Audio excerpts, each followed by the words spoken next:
صفحہ نمبر 234 انہوں نے حضور صلی اللہ علیہ وسلم سے فریاد کی کہ مجھے اس حبس بجا سے نجات دلائی جائے۔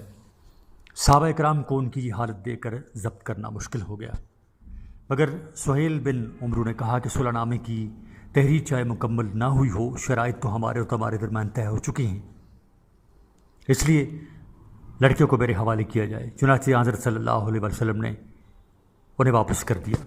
اس عہد نامے کے بعد قبیلہ بنو بکر جو نبی کریم صلی اللہ علیہ وسلم کا جانی دشمن تھا، قریش کا حلیف ہو گیا، اور بنو خزاع نبی کریم صلی اللہ علیہ وسلم کے حلیف ہو گئے۔ اس واقعہ کے بعد رسول کریم صلی اللہ علیہ وسلم نے جانوروں کی قربانی دی، سر کے بال اتروائے اور واپس مدینہ طیبہ تشریف لے گئے۔ انہی دنوں کا واقعہ ہے کہ ابو جندل رضی اللہ تعالیٰ عنہ کی طرح مکہ کا ایک نوجوان ابو بصیر بھی بھاگ کر مدینہ آ گئے۔ اہل مکہ نے ان کی واپسی کا مطالبہ کیا، نبی کریم صلی اللہ علیہ وسلم نے انہیں بھی واپس کر دیا، لیکن راستہ میں ابو بصیر نے محافظ دستہ کے ایک سپاہی کو قتل کر دیا اور واپس مدینہ آ گئے۔ نبی کریم صلی اللہ علیہ وسلم نے ان کو مدینہ میں پناہ دینے سے انکار کر دیا، چنانچہ وہ ساحل شام کی طرف بھاگ گئے۔ ان کی طرح دوسرے لوگ بھی بھاگ کر ان کے ساتھ ساتھی بن گئے اور تعداد تقریباً 70 تک پہنچ گئی۔ انہوں نے قریش سے انتقام لینے کے لیے ان کے تجارتی قافلوں پر حملے کرنے شروع کر دیے۔ تنگ آ کر قریش نے خود نبی کریم صلی اللہ علیہ وسلم سے درخواست کی کہ عہد نامے کی یہ شرط منسوخ کر دی جائے۔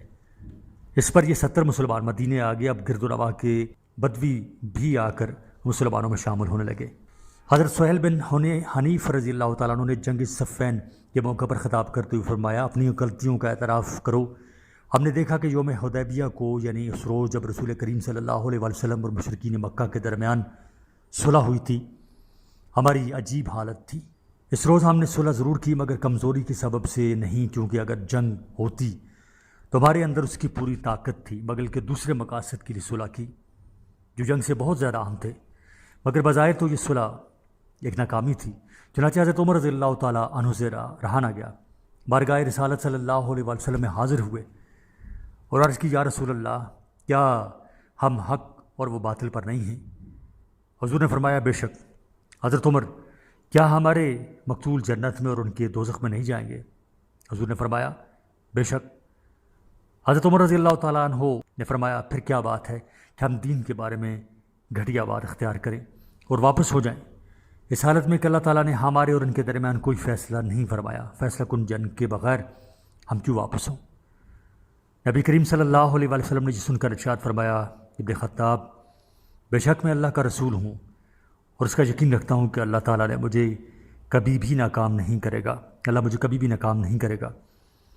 حضرت عمر خاموش ہو گئے مگر ان کو اطمینان نہیں ہوا۔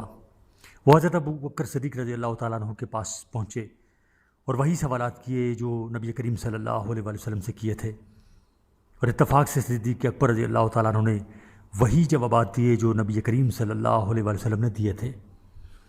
آخر میں آپ صلی اللہ علیہ وسلم نے فرمایا، ہم یہ یقین رکھتے ہیں کہ ہمارے آقا صلی اللہ علیہ وسلم اللہ کے سچے رسول ہیں اور اللہ تعالیٰ ان کو ناکام نہیں کرے گا۔ 235 یہ گفتگو ابھی تمام ہوئی تھی کہ سورہ فتح نازل ہوئی۔ حضرت وسلم نے حضرت عمر رضی اللہ عنہ کو فرمایا اور سورہ فتح کی آیتیں ان کو سنائیں تو حضرت عمر رضی اللہ عنہ تجربہ میں لہجے میں دریافت کیا گیا، یہ فتح؟ رسول صلی اللہ علیہ وسلم نے فرمایا، یہ فتح، بے شک یہ فتح ہے۔ غزوہ خیبر 7 ہجری۔ خیبر مدینہ سے تقریباً 200 میل کے فاصلے پر ایک بستی ہے، ایک زرخیز نخلستان ہے۔ یہودیوں نے اپنے یہاں بہت سے قلعے تعمیر کیے ہوئے تھے۔ ان کا قبیلہ بنو نصیر مدینہ سے نکل کر یہیں آباد تھا۔ جنگ خندق میں انہوں نے قریش مکہ کا ساتھ دیا۔ یہودی ایک دولت مند قوم تھی اور اسلام دشمنی میں قریش مکہ سے بھی زیادہ سخت ہو گئی تھی۔ قریش کو تو حضور صلی اللہ علیہ وسلم نے صلح حدیبیہ میں قابو کر لیا تھا، لیکن یہود نے اپنے آپ کو مضبوط کرنے اور مسلمانوں پر رعب ڈالنے کے لیے ارد گرد کے قبائل سے ساز باز شروع کر دی۔ جب اسیر اپنے زرام قبیلہ کا سردار مقرر ہوا، اس نے قبیلہ بنو غطفان اور دیگر عرب قبائل کو ساتھ ملا کر مسلمانوں پر حملے کا منصوبہ بنایا۔ نبی کریم صلی اللہ علیہ وسلم کو جیسے اس خبر کا علم ہوا تو آپ صلی اللہ علیہ وسلم نے حضرت عبداللہ بن رواحہ کو اس خبر کی تصدیق کے لیے روانہ کیا۔ ابن رواحہ نے آپ صلی اللہ علیہ وسلم کو نے خیبر کی تیاریوں کی تفصیلات پوچھیں۔ حضرت صلی اللہ علیہ وسلم نے اپنے رواحہ رضی اللہ عنہ کے ہمراہ 30 آدمی خیبر کی طرف روانہ کیے۔ اپنے رواحہ رضی اللہ عنہ نے اسیر بن زرحام سے کہا کہ وہ خود حضور صلی اللہ علیہ وسلم کی خدمت میں حاضر ہوئے تو خیبر کی حکومت اسی کو سونپ دی جائے گی۔ اس پر اسیر بن زرحام 30 آدمی لے کر اپنے رواحہ کے ہمراہ روانہ ہوا، لیکن راستے میں اس کی نیت خراب ہو گئی اور وہ اپنے رواحہ رضی اللہ عنہ پر حملہ کر دیا اور اس جھڑپ میں سفر کے باقی تمام یہودی ہلاک ہو گئے۔ اسیر بن زرحام کے بعد کنانہ بن ربیعہ بن حقیق کو سرداری ملی۔ اب یہودیوں نے عرب میں مسلمانوں کے خلاف علم بغاوت بلند کر دیا۔ ادھر یکم محرم 7 ہجری کو نبی کریم صلی اللہ علیہ وسلم مدینے سے خیبر کی طرف روانہ ہوئے۔ آپ صلی اللہ علیہ وسلم کے لشکر میں 1400 سپاہی اور 200 سوار شامل تھے۔ ام المومنین حضرت سلمہ رضی اللہ عنہ بھی آپ صلی اللہ علیہ وسلم کے ہمراہ تھی۔ دیگر کچھ صحابات رضی اللہ عنہ بھی تھے کہ سپاہیوں کو پانی پلائیں اور زخمیوں کو مرہم پٹی کریں۔ اس جنگ کی پہلی بار مسلمان فوج نے جھنڈے بھی لہرائے تھے۔ جب لشکر خیبر کی طرف روانہ ہوا تو یہودیوں کو بھی خبر پہنچ گئی۔ انہوں نے اپنے سردار اسلام بن شکم کی ہدایت پر عورتوں اور بچوں کو قلعہ وطی اور سلہلم میں بھیج دیا۔ سامان رست قلعہ نہم میں محفوظ کیا اور فوجیں قلعہ نطاق اور کموس میں جمع کر لیں۔ ان کے ہاں مضبوط قلعے تھے، ان کے علاوہ چھوٹے چھوٹے قلعے نما مکان بھی تھے اور زخم بھی تھے، اور لشکر اسلام اس کے تمام قلعوں پر حملہ کرنے میں ناکام رہ گئے تھے، لیکن ان کا یہ زعم باطل ثابت ہوا۔ مسلمانوں نے سب سے پہلے قلعہ نہم فتح کیا، پھر قلعہ نطاتا پر دھاوا بولا۔ یہاں اسلام بن شکم مارا گیا اور کنانہ بن الحقیق اس کی جگہ کمانڈر مقرر ہوا۔ یک کے بعد دیگرے 2 قلعے فتح ہو گئے، لیکن قلعہ کموس باقی رہ گیا اور سب سے زیادہ مضبوط تھا۔ صفحہ نمبر 236 اور عرب کا مشہور پہلوان مرہب جو 1000 سوار کے برابر مانا جاتا تھا، اس نے قلعہ کا رئیس تھا۔ تقریباً ایک قلعہ کا محاصرہ رہا، اس پر بار بار حملہ کیا گیا مگر کامیابی نہیں ہوئی۔ بالآخر غیرت حق کو جنبش ہوئی اور ایک دن شام کو پیغمبر اکرم صلی اللہ علیہ وسلم نے ارشاد فرمایا، کل میں علم اس شخص کو دوں گا جس کے ہاتھ میں اللہ تعالیٰ فتح عنایت فرمائے گا۔ یہ شخص خدا اور خدا کے رسول کو چاہتا ہے اور خدا کا رسول صلی اللہ علیہ وسلم بھی اس کو چاہتا ہے۔ حضرت علی رضی اللہ عنہ کا قابل فخر کارنامہ۔ یہ رعایت ناہید امید اور اضطراب کی تھی۔ صحابہ کرام صلی اللہ علیہ وسلم منتظر تھے اور کون خوش قسمت ہے جس کو یہ تاج فخریہ پہنایا جائے گا۔ صبح تو دفعتاً یہ آواز سنائی دی، علی کہاں ہے؟ یہ آواز غیر متوقع تھی کیونکہ حضرت علی رضی اللہ عنہ کی آنکھوں میں اشوب تھا۔ عام خیال یہی تھا کہ وہ جنگ سے معذور ہیں۔ ندا سناتے ہی حضرت علی رضی اللہ عنہ حاضر ہوئے۔ آپ صلی اللہ علیہ وسلم نے اپنا لعاب دہن آپ صلی اللہ رضی اللہ عنہ کی آنکھوں پر لگایا جس سے آپ کی آنکھیں ٹھیک ہو گئی۔ پھر آپ صلی اللہ علیہ وسلم نے جھنڈا حضرت علی رضی اللہ عنہ کو دیا اور دعا فرمائی۔ حضرت علی رضی اللہ عنہ اس قابل فخر جھنڈے کو پھر اڑاتے ہوئے قلعہ پر حملہ آور ہوئے۔ مرہب قلعہ سے گرجتا ہوا نکلا۔ مقابلہ ہوا تو تلوار حیدری ایک ہی وار میں مرہب کے سر کو کاٹتی ہوئی دانتوں تک پہنچ گئی۔ ایک مرہب کا مارا جانا 1000 کو موت کے گھاٹ اتار دینے کے برابر تھا۔ دشمنوں کے چھکے چھوٹ گئے اور اس کے لیے ہتھیار ڈالنے کے سوا کوئی چارہ نہ تھا۔ صلح حدیبیہ کے موقع پر اللہ تعالیٰ نے اسی مال غنیمت کے حصول کی بشارت دی تھی۔ وعدکم اللہ مغانم کثیرۃ تأخذونہا فعجل لکم ھذہ۔ اللہ تعالیٰ نے تم میں سے بہت سی نعمتوں کا وعدہ کیا ہے، فی الحال اس میں سے ان کو تم یہ غنیمت عطا کر دی ہے۔ اس کے بعد زمین مفتوحہ پر قبضہ کر لیا گیا، لیکن یہود نے درخواست کی کہ کاشت کا حق ہمیں دیا جائے، ہم پیداوار کا نصف حصہ عطا کرتے رہیں گے۔ یہ درخواست منظور ہوئی۔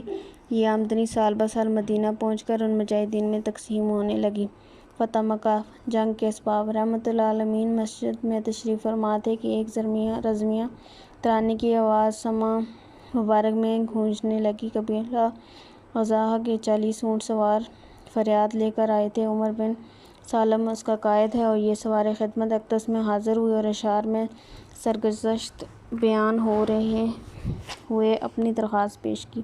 حدیبیہ کے روز سے قبائل کو اختیار تھا کہ وہ جس فریق سے چاہے معاہدہ کر لیں اور اس کے حلیف بن جائیں۔ نمبر 237 چنانچہ بنو بکر نے قریش سے معاہدہ کیا اور بنو خزاعہ مسلمانوں کے حلیف بن گئے۔ بنو بکر اور بنو خزاعہ میں مست کشیدگی چلی آ رہی ہے۔ آخر واقعہ یہ تھا کہ بنو بکر نے بنو خزاعہ کے ایک آدمی کو قتل کر دیا اور اس کے انتقام میں بنو خزاعہ نے بنو بکر موقع پر بنو بکر کے 3 آدمی قتل کر دیے۔ بنو بکر اپنے تینوں مقتولوں کا قصاص نہیں لینے پائے تھے کہ قریش نے قبائل عرب کو اسلام کے خلاف متحد کرنا شروع کر دیا۔ صلح حدیبیہ کے باعث جب اس کے اتحاد میں رکھنا پڑا تو کچھ قبائل مسلمانوں کے ساتھ ہو گئے اور کچھ قریش کے ساتھ، تو پرانی عداوتیں پھر رنگ لانے لگی۔ بنو بکر نے آگے بڑھ کر بنو خزاعہ پر شب خون مارا۔ کچھ لوگ پانی کے چشمہ پر، جس کا نام ویر تھا، سو رہے تھے، وہاں ان کو قتل کیا۔ قبیلہ کے کچھ لوگوں نے بھاگ کر حرم کعبہ میں پناہ لی، مگر ان کے وہاں قتل کیا گیا۔ یہ مظلوم الحق الحق اپنے خدا کے واسطے کہہ کر رحم کی درخواست کرتے ہوئے یہ ظالم ان کے جواب میں کہتے تھے، لا الہ اليوم، آج کوئی خدا نہیں۔ مکہ میں بنو خزاعہ کے ایک سردار بدیل بن ورقہ کوئی حویلی تھی۔ خزاعہ کے کچھ لوگوں نے وہاں پناہ لی، مگر بنو بکر اور قریش کے رؤساء نے اس حویلی میں گھس کے اور ناگزینوں کو قتل کر کے کچھ ان کے پاس تھا لوٹ لیا۔ آنس صلی اللہ علیہ وسلم نے واقعات سنے تو آپ صلی اللہ علیہ وسلم میں سخت رنج ہوا۔ آنس صلی اللہ علیہ وسلم نے وفد کو تعاون کا یقین دلایا اور قریش کے پاس پیغام بھیجا کہ نمبر 1 مقتولین کا خون بہا دیا جائے، نمبر 2 قریش بنو بکر کی حمایت میں الگ ہو جائیں، نمبر 3 ورنہ اعلان کر دیں کہ معاہدہ ٹوٹ گیا۔ قریش نے جب بنو بکر کی مدد کر کے معاہدہ کی خلاف ورزی کی تھی تو اس کے نتائج میں ناواقف نہ تھے۔ چنانچہ اس پیغام کے جواب میں قریش کی طرف سے کرتا بن عمرو نے جواب دیا کہ تیسری بات منظور ہے کہ ہم معاہدہ حدیبیہ کی فسخ کرنے پر راضی ہیں، لیکن کاسد کے چلے آنے کے بعد قریش کی ندامت ہوئی۔ انہوں نے ابو سفیان کو تجدید معاہدہ کے لیے مدینہ بھیجا۔ ابو سفیان کا تجدید معاہدہ کی درخواست۔ ابو سفیان نے مدینہ پہنچ کر بارگاہ رسالت صلی اللہ علیہ وسلم میں درخواست پیش کی اور وہاں سے کوئی جواب نہ ملا تو حضرت ابو بکر اور حضرت عمر بن خطاب کے پاس آئے، لیکن کسی نے کانوں پر ہاتھ نہ دھرے۔ ہر طرف سے مجبور ہو کر سیدہ فاطمہ الزہرا پاس آئیں۔ سیدنا حسن 5 برس کے تھے۔ ابو سفیان نے ان کی طرف اشارہ کر کے کہا کہ اگر یہ بچہ اتنا اپنی زبان سے کہہ دے کہ میں نے دونوں فریقوں سے مصالحت کرا دی تو آج سے عرب کا سردار مانا جائے گا۔ جناب سید نے فرمایا، بچوں کو ان معاملات میں کیا دخل؟ بالآخر ابو سفیان نے حضرت علی رضی اللہ عنہ کی یہاں پر مسجد نبوی جا کر اعلان کر دیا کہ میں نے معاہدہ حدیبیہ کی تجدید کر دی۔ صفحہ نمبر 238 ابو سفیان نے مکہ میں جا کر لوگوں سے یہ واقعہ بیان کیا تو سب نے کہا کہ یہ نہ صلح ہے کہ ہم اطمینان سے بیٹھ جائیں، نہ اعلان جنگ ہے کہ لڑائی کی تیاری کریں۔ احترام معاہدہ اور مظلوموں کی فریاد رسی کے علاوہ ایک مسئلہ یہ بھی تھا کہ اگر چشم پوشی کی جائے تو قریش اور حامیان کی دست درازی سے دوسرے قبائل بھی محفوظ نہیں رہ سکتے جو مسلمانوں کے حلیف ہیں۔ بعد میں معاہدہ کی پابندی، فریق مظلوم کی دادرسی اور اپنے حلیف قبائل کی آئندہ حفاظت کی غرض سے حضرت محمد صلی اللہ علیہ وسلم نے مکہ کا عزم فرما لیا، لیکن اس کی تشہیر کو مناسب نہیں سمجھا۔ رازداری کے ساتھ تیاری کی گئی اور احتیاط کی گئی کہ اہل مکہ کو خبر نہ پہنچنے پائے۔ ایک سبق آموز واقعہ۔ لسان رسالت مآب صلی اللہ علیہ وسلم سے حکم صادر ہوا کہ علی، زبیر اور مقداد رضی اللہ تعالیٰ عنہما خاک کے باغ میں پہنچیں۔ وہاں ایک شتر سوار عورت ملے گی، اس کے پاس ایک خط ہوگا، وہ خط چھین لائیں۔ ارشاد گرامی صلی اللہ علیہ وسلم کی فوراً تعبیر ہوئی۔ خاک مدینہ سے تقریباً 12 میل تھا۔ تینوں گھوڑے دوڑاتے ہوئے پہنچے۔ وہاں حضرت صلی اللہ علیہ وسلم کی نشاندہی کے مطابق عورت ملی۔ انہوں نے عورت سے خط مانگا، اس نے اول انکار کیا۔ جب ان مجاہدین نے زیادہ زور ڈالا اور برہنہ کر کے تلاشی لینے کی دھمکی دی تو چوٹی میں سے خط نکال کر ان حضرات کے حوالے کر دیا۔ یہ حضرات خط لے کر بارگاہ رسالت مآب صلی اللہ علیہ وسلم میں حاضر ہوئے۔ حاتب رضی اللہ بن ابی بلتا ایک جلیل قدر صحابی تھے، غزوہ بدر میں شرکت کا شرف حاصل کیے ہوئے تھے۔ یہ خط ان کی طرف سے مکہ کے چند سرداروں کے نام تھا۔ اس میں یہاں کے حالات کی ایک جھلک تھی۔ خط سامنے آیا تو سب کو تعجب ہوا۔ حضرت عمر فاروق رضی اللہ تعالیٰ عنہ بے حساب ہو گئے. عرض کیا اجازت ہو تو اس مرافق کی گردن اڑا دوں. یہ سب کچھ تھا مگر جبین رحمت پر شکن نہیں تھی. نہایت بردباری کے ساتھ ارشاد ہوا یا خاطب ما ھذا، خاطب یہ کیا ہے؟ حضرت حاطب بن ابی بلتہ نے عرض کی یا رسول اللہ مجھے صفائی پیش کرنے کی اجازت دیجیے. یہ درست ہے کہ بہت سے مہاجر بھائیوں کے عزیز و اقارب مکہ میں ہیں مگر یہ قریشی ہیں. قریش سے ان کی بھی رشتہ داری اور ان کے اعزاء و اقارب کی بھی رشتہ داری ہے جو مکہ میں ہیں. کوئی نازک وقت ہو تو یہ خطرہ نہیں کہ قریش ان پر ٹوٹ پڑیں گے. مگر میرا معاملہ یہ ہے کہ میں قریشی نہیں ہوں، میں حلیف کی حیثیت سے قریش کے ساتھ رہتا تھا. میرے رشتہ دار جو مکہ میں ہیں وہ بے یار و مددگار ہیں. ان کا کوئی عزیز و اقارب مکہ میں نہیں ہے. قریش سے ان کی رشتہ داری نہیں. مجھے خیال ہے کہ میں قریش پر کوئی احسان کروں تاکہ آڑے وقت میں وہ میرے رشتہ داروں کو ایذا نہ پہنچائیں. خدا جانتا ہے نہ کفر ہے، نہ نفاق، نہ عظمت اسلام کے اعتراف سے نہ رافع. صرف اتنی غرض تھی جس کی وجہ سے یہ حرکت کر بیٹھا. نمبر 239 جس کی وجہ سے یہ حرکت کر بیٹھا. لسان نبوت صلی اللہ علیہ وسلم سے صادر ہو کر بے شک خاطب تم نے سچی بات کہہ دی. پھر حضرت عمر رضی اللہ عنہ کو خطاب کرتے ہوئے ارشاد ہوا یہ بدری ہیں اور کیا تمہیں معلوم نہیں کہ اللہ تعالیٰ نے اہل بدر کو خطاب کر کے فرمایا تھا اعملوا ما شئتم فقد غفرت لکم. ترجمہ جو چاہو کرو میں تمہیں بخش چکا ہوں. آن صلی اللہ علیہ وسلم نے اس ارشاد میں اہل بدر کا مرتبہ علی حضرت عمر فاروق رضی اللہ عنہ کے سامنے آیا تو ان پر حرکت طاری ہو گئی، آنکھوں سے آنسو آ گئے اور عرض کیا کہ اللہ تعالیٰ اور ان کے رسول صلی اللہ علیہ وسلم بہتر جانتے ہیں. روانگی ورث 10 رمضان المبارک 8 ہجری کو 10,000 حق پرست خدا شناس مجاہدین کو باوقار لشکر سے دل کو نین رحمت للعالمین کی زیر قیادت مدینہ طیبہ سے روانہ ہوئے. ابھی چند میل طے کیے تھے کہ آن صلی اللہ علیہ وسلم نے غم محترم حضرت عباس رضی اللہ تعالیٰ عنہ سامنے آ گئے. یہ اہل و عیال مکہ سے ہجرت کر کے مدینہ جا رہے تھے. یہ اگرچہ ابھی مسلمان نہیں ہوئے تھے مگر ہمیشہ آن صلی اللہ علیہ وسلم کے جانثار رہے تھے. یہ بھی روایت ہے کہ آپ صلی اللہ علیہ وسلم مسلمان پہلے ہو چکے تھے اور حضرت آن صلی اللہ علیہ وسلم کے ماں کی بموجب ایمان کو چھپائے ہوئے مکہ میں تھے. یہ آپ رضی اللہ تعالیٰ عنہ کی خوش قسمتی تھی کہ ابھی دارالہجرت نہیں پہنچے تھے کہ غزوہ فتح کے لیے کوچ شروع ہو گیا. آپ رضی اللہ تعالیٰ عنہ نے موقع غنیمت جانا. آن صلی اللہ علیہ وسلم بھی خواہش تھی کہ آپ صلی اللہ علیہ وسلم فوج میں شامل ہو کر امریکہ بقائے دو جہاں ہو گئے اور متعلقین اور سامان کو مدینہ بھیج دیا. مہر الظہر اس میں قیام، مہر الزہران میں قیام. یہ مقام مکہ معظمہ میں تقریباً ایک منزل ہے. لشکر نے یہاں پہنچ کر پڑاؤ ڈالا. 10,000 مجاہدین کے خیمے پوری وادی میں پھیل گئے اور جب رات کے وقت خیموں کے سامنے الاؤ جلانے گئے تو گویا ایک روشن شہر آباد ہو گیا.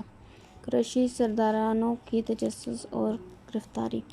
جس رازداری کے ساتھ یہ سفر کیا گیا اس کی کامیابی یہ تھی کہ قریش اب تک بے خبر تھے. کچھ سرداروں کے کانوں میں بھنک پڑی تھی کہ ایک بڑی فوج آ رہی ہے. اس بھنک کی چھان بین کے لیے خفیہ طور پر قریش کے چند سربراہ ابو سفیان، حکیم بن حزام اور بدیل بن ورقہ مکہ سے چلے تھے اور اتفاق سے یہاں پہنچ گئے تھے اور لمبے چوڑے میدان کو جو میلوں میں پھیلا ہوتا جگمگاتا دیکھا تو حیران رہ گئے. یہ گمان بھی نہیں ہوا کہ محمد صلی اللہ علیہ وسلم ان کے ساتھیوں کہ یہ شان و شوکت ہے اور چند سال پہلے مکہ سے نکالے گئے تھے. خزاعہ وغیرہ قبائل کی طرف خیالات دوڑانے لگے. بدیل بن ورقہ نے کہا یہ خزاعہ کا لشکر ہے. صفحہ نمبر 240. ابو سفیان نے تردید کی کہ ان کی اتنی تعداد کہاں ہے کہ یہ باتیں ہو رہی تھی کہ مجاہدین کا حفاظتی دستہ گشت کرتا ہوا یہاں پہنچ گیا اور اس نے تینوں کو گرفتار کر لیا. تب انہیں معلوم ہوا کہ لشکر کن کا ہے. حضرت عباس اس محافظ دستہ میں نہیں تھے.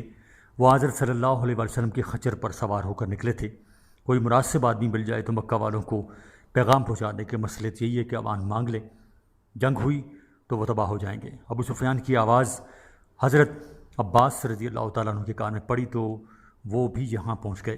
ابو سفیان کا اسلام لانا. اب ان نظر بندوں کو بارگاہ رسالت میں پیش کرنے کے لیے لے جانے لگے تو حضرت عباس رضی اللہ تعالیٰ عنہ نے مناسب سمجھا کہ ابو سفیان کو لشکر کی گشت کرا دیں تاکہ وہ آنکھوں سے دیکھ لے کہ اسلام کس طرح قبائل عرب کو فتح کر چکا ہے اور اب ان کے لیے بہتر کیا ہے۔ حضرت عباس رضی اللہ تعالیٰ عنہ نے ابو سفیان کو اپنے خچر ہی پر بٹھا لیا اور قبائل کے خیموں کا گشت کرانے لگے۔ جب حضرت عمر بن الخطاب رضی اللہ تعالیٰ عنہ کی نظر ابو سفیان پر پڑی تو اب تلوار لے کر آئے کہ دشمن اسلام ابو سفیان کو اس سے پہلے کہ وہ بارگاہ رحمت اللہ عالمین میں پہنچ کر پروانہ امن حاصل کر سکے خود ختم کر دیں، مگر حضرت عباس رضی اللہ تعالیٰ عنہ بھی غافل نہیں تھے۔ انہوں نے خچر کو تیز کر دیا اور ابو سفیان کو لیے ہوئے خیمہ رحمت عالم صلی اللہ علیہ وسلم میں پہنچ گئے۔ پیچھے پیچھے حضرت عمر فاروق رضی اللہ تعالیٰ عنہ بھی پہنچے۔ اب حضرت عمر رضی اللہ تعالیٰ عنہ کا اصرار تھا کہ اس فتنہ مجسمہ کی بوجھ سے زمین کو ہلکا کر دیں، لیکن حضرت عباس ابو سفیان کو بنا دے چکے تھے۔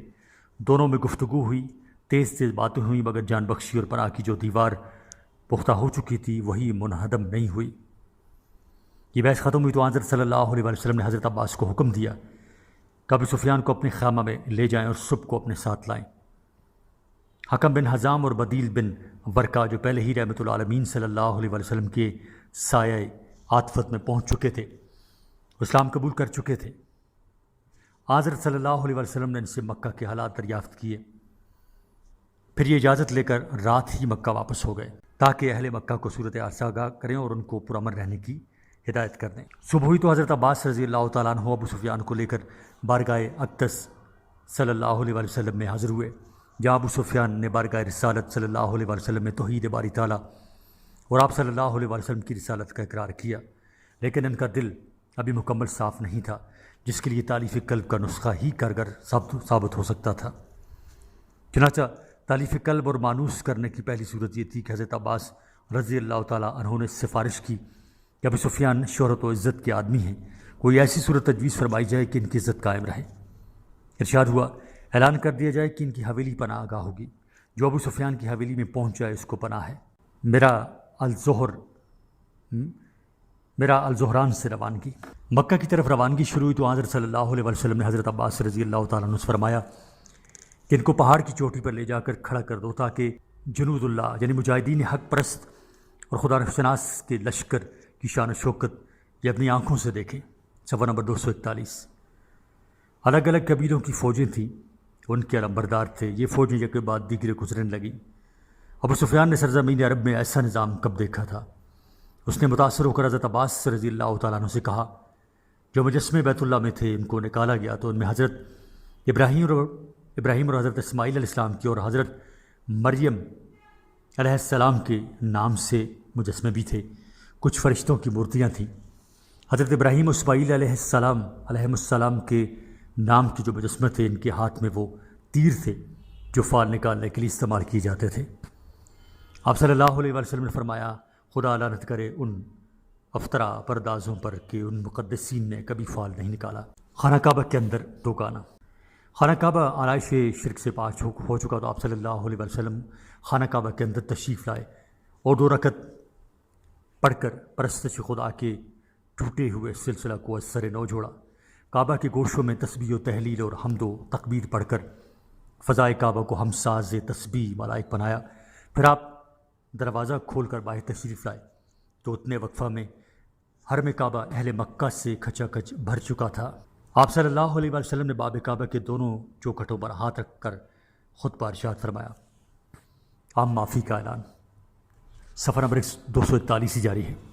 اس کے بعد آپ نے مجمع پر نظر ڈالی۔ یہ مجمع انہی مجرمین کا تھا جو تقریباً 20 سال سے اسلام کی بے خونی میں برابر سرگرم رہے تھے، جنہوں نے اسلام کا نام لینے والوں کو خود ذات اقدس رحمت عالم صلی اللہ علیہ وسلم کو ہر طرح کے ظلم و ستم کا تختہ مشق بنایا تھا۔ اب یہ محصور تھے، ایک لشکر جرار کے شکنجے میں کسے ہوئے تھے۔ یہ منتظر تھے کہ ان کے متعلق کیا فیصلہ ہوگا۔ لب کشائی کی کسی کو جرت نہیں ہوئی تو دریائے رحمت عالم صلی اللہ علیہ وسلم خود جوش میں آیا اور ارشاد ہوا، اہل قریش تم کیا سمجھتے ہو، میرا فیصلہ تمہارے متعلق کیا ہوگا؟ یہ ظالم تھے، جفاکار تھے، مشرک و کافر تھے مگر مزاج شناس بھی تھے اور سخن شناس بھی۔ جواب دیا، ہم بھلائی کی توقع رکھتے ہیں، آپ صلی اللہ علیہ وسلم خود شریف بھائی کی چشم و چراغ ہیں۔ جواب میں ارشاد ہوا، جو کچھ ہونا تھا ہو چکا، آج تم پر کوئی الزام نہیں۔ غلام بنانے کا قاعدہ جو جنگ جاری نہیں کیا جائے گا، لہٰذا آپ جاؤ، تم سب آزاد ہو۔ منصب کلید برداری و آبرسانی۔ خطبہ سے فارغ ہو کر آپ صلی اللہ علیہ وسلم حرم کعبہ میں تشریف فرما ہوئے۔ بیت اللہ کی کنجی دست مبارک میں تھی۔ صفحہ نمبر 242۔ حضرت علی رضی اللہ عنہ نے درخواست کی کہ کنجیوں کو طاق کی جائے تاکہ سقائیت زمزم آبرسانی کے منصب کے ساتھ منصب صنعت کلید برداری و دربانی کا شرف بھی ان کو حاصل ہو جائے۔ آپ صلی اللہ علیہ وسلم نے فرمایا، عثمان بن طلحہ کہاں ہے؟ عثمان حاضر ہوئے تو ارشاد ہوا، یہ اپنی کنجی لیجیے، یہ حسن سلوک اور وعدہ وفا کرنے کا دن ہے۔ کعبہ کی چھت پر اذان۔ نماز ظہر کا وقت ہوا۔ آپ صلی اللہ علیہ وسلم نے حضرت بلال رضی اللہ عنہ کو حکم دیا کہ کعبہ پر چڑھ کر اذان دے۔ قریش مکہ کے لیے یہ بالکل نئی چیز تھی، جس میں اللہ تعالیٰ توحید و رسالت محمد صلی اللہ علیہ وسلم کا پکار کر اعلان ہو رہا تھا، جس کی مخالفت میں وہ 20 سال صرف کر چکے تھے۔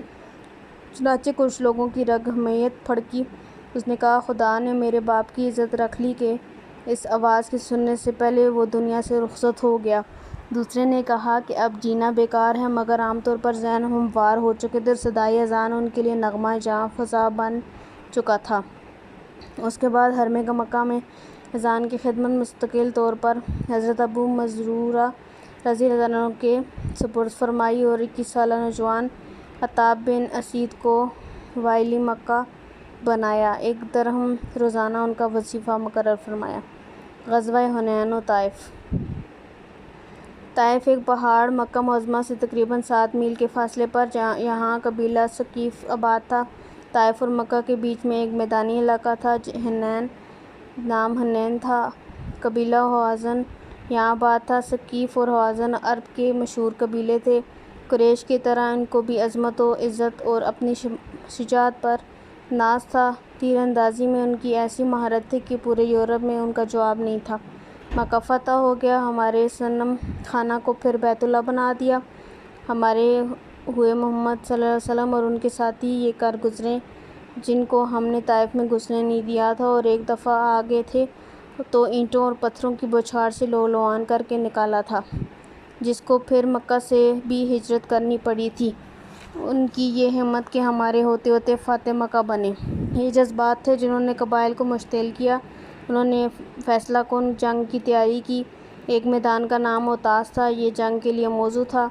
نہ زمین سخت تھی اور نہ ایسی نرم اور ریتی کے پیر دھسے۔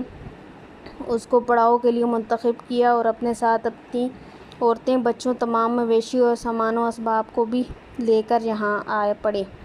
خیال یہ تھا کہ بال بچے ساتھ ہوں گے تو ان کی حفاظت کی اہمیت و عزت بھی جمع رہنے پر مجبور کرے گی۔ عزیز طلبہ، یہ آڈیو ریکارڈنگ آپ کے لیے ہیومینیٹیرین ڈیولپمنٹ آرگنائزیشن ایبٹ آباد کے ذریعے اہتمام کی گئی۔ ہیومینیٹیرین ڈیولپمنٹ آرگنائزیشن ایبٹ آباد 2011 سے اپنی مدد آپ کے تحت صحت، تعلیم اور معاشی خود مختاری کے شعبوں میں بہتری کے لیے کوشاں ہے۔ ادارہ نے نہ صرف خیبر پختونخوا بلکہ ملک بھر کے نابینا طلباء کی تعلیمی مشکلات اور رکاوٹوں کو دور کرنے کے لیے FA تا ماسٹرز لیول کی نصابی کتب اور کورسز، جن میں علامہ اقبال اوپن یونیورسٹی کے کورسز بھی شامل ہیں، کو آڈیو ریکارڈنگ میں منتقل کرنے کا اہتمام کیا ہے، تاکہ نابینا طلباء اعلیٰ تعلیم تک رسائی حاصل کر کے ملک و قوم کی ترقی اور خوشحالی میں اپنا بھرپور کردار ادا کر سکیں۔ یہ تمام آڈیو ریکارڈنگز نابینا طلباء کو بالکل مفت فراہم کی جا رہی ہیں۔ نابینا طلباء کے علاوہ دیگر طلباء بھی اس تعلیمی سہولت سے استفادہ کر سکتے ہیں۔ ہیومینیٹیرین ڈیولپمنٹ آرگنائزیشن ایبٹ آباد، ای میل HDOATD@gmail.com، ویب سائٹ HDORG.net، رابطہ نمبر 03459541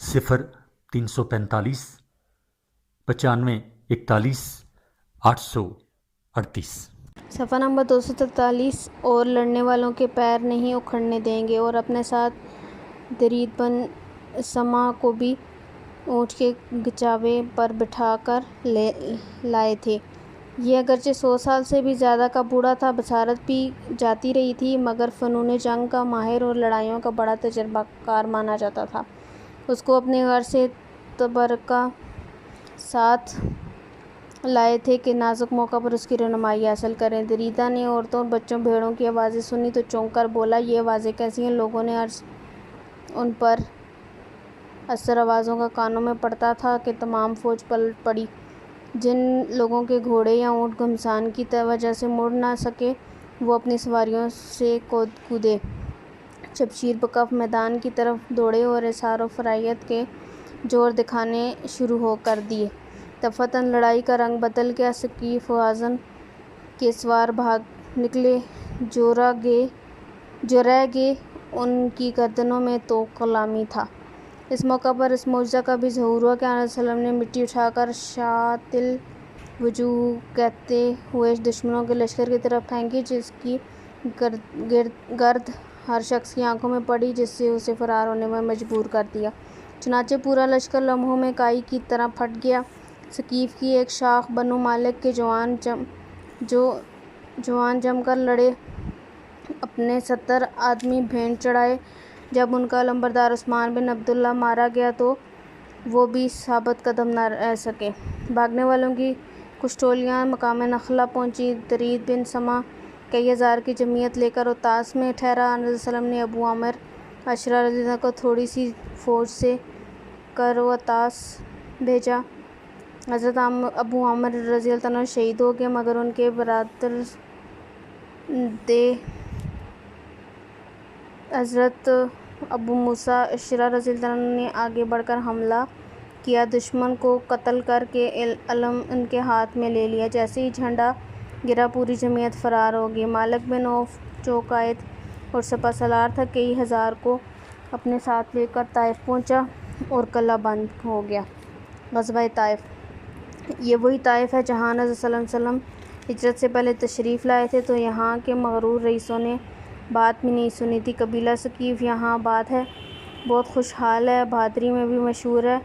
آپ اپنے آپ کو قریش کا ہم پلہ و پورے عرب کی ناک سمجھتا ہے۔ طائف کا مضبوط قلعہ پہاڑ ہونے کی وجہ سے ناقابل تسخیر ہے اور ایک مضبوط دیوار شہر کے چاروں طرف گھوم رہی ہے، جس کی وجہ سے پورا شہر محفوظ ہے۔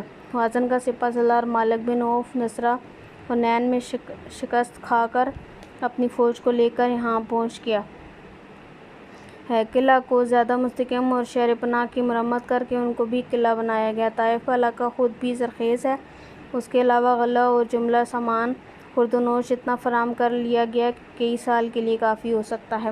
اس سے پہلے کہ یہ ایک اقدام کر سکیں، آن صلی اللہ علیہ وسلم نے اس کو متاثر کرنا ضروری سمجھا۔ چنانچہ حضرت خالد بن ولید رضی اللہ تعالیٰ عنہ صفحہ نمبر 244 کو بطور مقدمۃ الجیش پہلے روانہ کیا، پھر خود مجاہدین کی پوری فوج کے ساتھ عازم طائف ہوئے۔ حنین کے مال غنیمت اور اسیران جنگ کے متعلق حکم دیا کہ جعفرانہ میں محفوظ رکھے جائیں۔ حضرت مسعود عمر الغاری رضی اللہ تعالیٰ عنہ کو ان کا نگران مقرر فرمایا۔ منجنیق، دبابہ اور زبور کا استعمال۔ قلعہ طائف پر حملہ کے لیے مناسب آلات جنگ کی ضرورت تھی۔ منجنیق، زبور اور دبابہ ترقی یافتہ آلات جنگ تھے جو قلعہ پر حملہ کے وقت استعمال کیے جاتے تھے۔ جب مجاہدین اسلام نے طائف کا محاصرہ کیا تو یہ آلات ان کے پاس موجود تھے اور ان کے استعمال کا طریقہ بھی وہ سیکھ چکے تھے۔ گولہ اس وقت تک ایجاد نہیں ہوا تھا۔ بڑے بڑے منجنیق کے ذریعے پھینکے جاتے تھے۔ دبابہ چھوٹا سا برش یا مورچہ ہوتا تھا جس کے اوپر لوہا یا چمڑا مڑا ہوتا تھا۔ فوجی اس میں بیٹھ کر قلعہ تک پہنچتے اور قلعہ کی دیوار میں نقب لگاتے تھے۔ زبور بھی اسی طرح کا ہوتا تھا۔ حضرات مجاہدین نے قلعہ طائف پر حملہ کیا اور کچھ مجاہدین دبابہ میں محفوظ ہو کر قلعہ کی دیوار تک پہنچے۔ لیکن اہل طائف نے لوہے کی سلاخیں گرم کر کے ان کے اوپر برسائیں۔ دبابہ پر چمڑا منڈا ہوا تھا اور جو سلاخوں کی تپش برداشت نہیں کر سکتا تھا اس کو واپس آنا پڑا۔ کچھ مجاہدین شہید ہوئے تھے، ان کے علاوہ قلعہ کے اوپر سے اس شدت سے تیر برسائے کہ حملہ آوروں کو پسپا ہونا پڑا۔ حضرت خالد بن ولید رضی اللہ عنہ نے بہادران طائف سے مطالبہ کیا کہ جو مقابلہ پر آ کر جنگ کریں۔ ان پہلوانوں نے جواب دیا، ہمیں مقابلہ پر آنے کی ضرورت نہیں ہے، ہمارے پاس کئی سال کا سامان خورد و نوش محفوظ ہے۔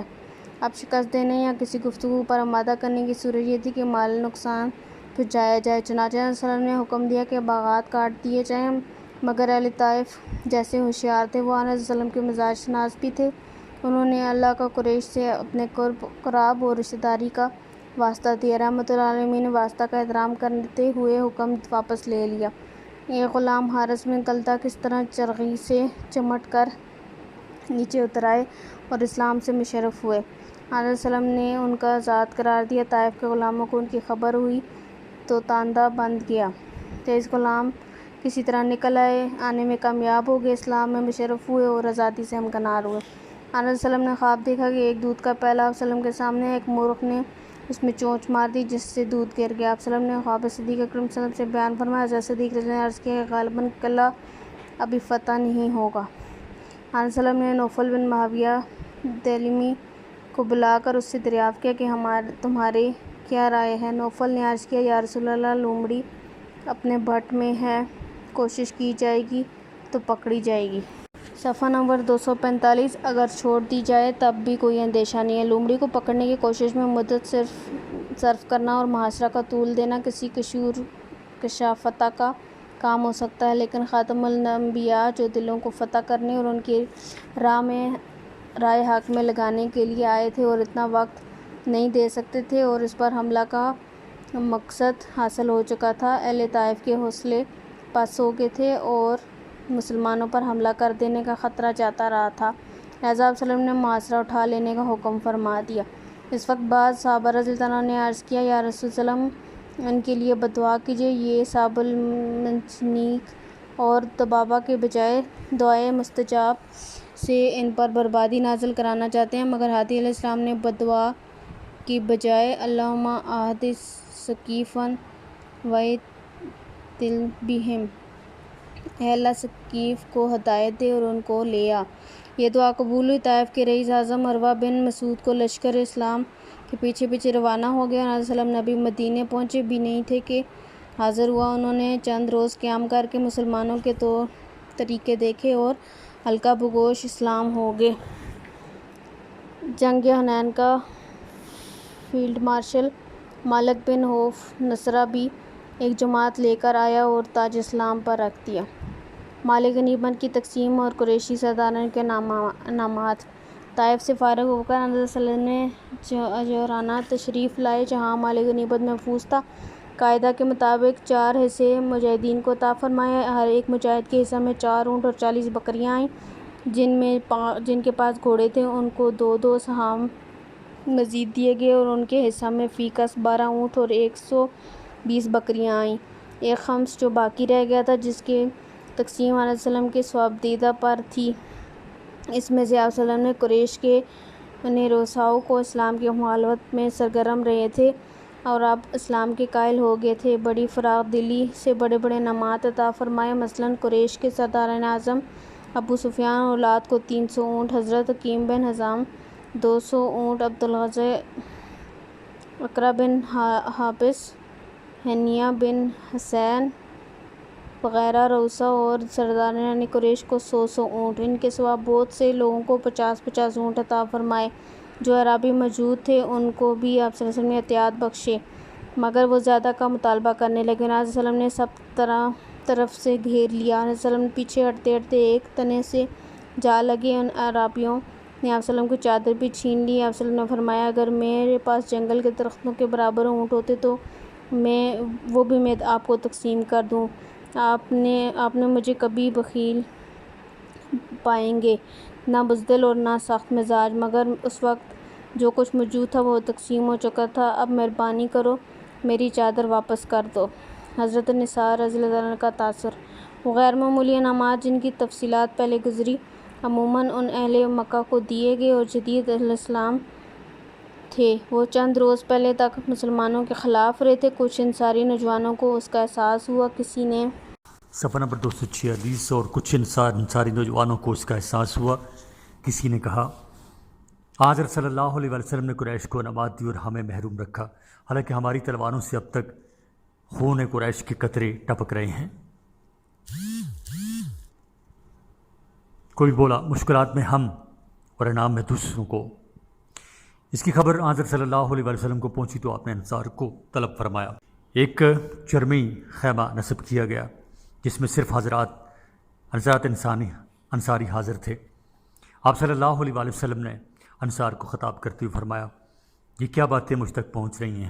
حضرات انصار نے عرض کی بے شک ہم نے یہ باتیں سنی ہیں مگر یہ صرف ناسمجھ نوجوانوں کی باتیں ہیں، ہمارے کسی ذمہ دار نے ایسی کوئی بات نہیں کی۔ حضرت صلی اللہ علیہ وسلم نے فرمایا حضرات انصار کیا یہ صحیح نہیں کہ تم گمراہ تھے؟ اللہ تعالیٰ نے میرے ذریعے تمہیں ہدایت بخشی، تم میں پھوٹ تھی، ایک دوسرے سے جدا تھے، اللہ تعالیٰ نے میرے ذریعے سے تم میں اتفاق پیدا کیا، تم مفلس تھے، اللہ تعالیٰ نے میرے ذریعے سے تم کو دولت مند بنایا۔ حضرت صلی اللہ علیہ وسلم یہ خطاب فرما رہے تھے اور حضرات انصار رضی اللہ عنہم ایک ایک فقرہ پر کہتے جاتے تھے اللہ کے اور اس کے رسول کے احسانات بہت زیادہ ہیں۔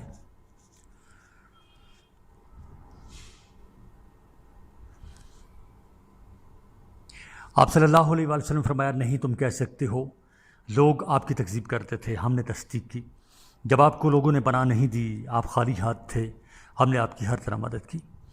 حضور نے فرمایا تم یہ جواب دیتے جاؤ اور میں کہتا جاؤں گا سچ کہتے ہو، لیکن اے انصار کیا یہ تمہیں پسند نہیں کہ لوگ بکریاں اونٹ لے جائیں اور تم محمد رسول اللہ صلی اللہ علیہ وسلم کو لے کر اپنے گھر لوٹو؟ اے انصار اگر ہجرت نہ ہوتی تو میں بھی انصار ہی کا ایک فرد ہوتا، لوگ کسی وادی میں جائیں میں انصار کی وادی ہی میں رہوں گا۔ انصار میرا پیراہن یعنی پوست ہیں، دوسرے لوگ ابا ہیں جو کرتے کے اوپر بدن سے الگ رہتا ہے۔ یہ فکرے لسان رسالت امام صلی اللہ علیہ وسلم سے صادر ہوئے۔ حضرات انصار بے اختیار چیخ اٹھے ہم کو صرف محمد درکار ہیں۔ بہت سوں کا یہ حال ہوا کہ روتے روتے داڑیاں تر ہو گئیں۔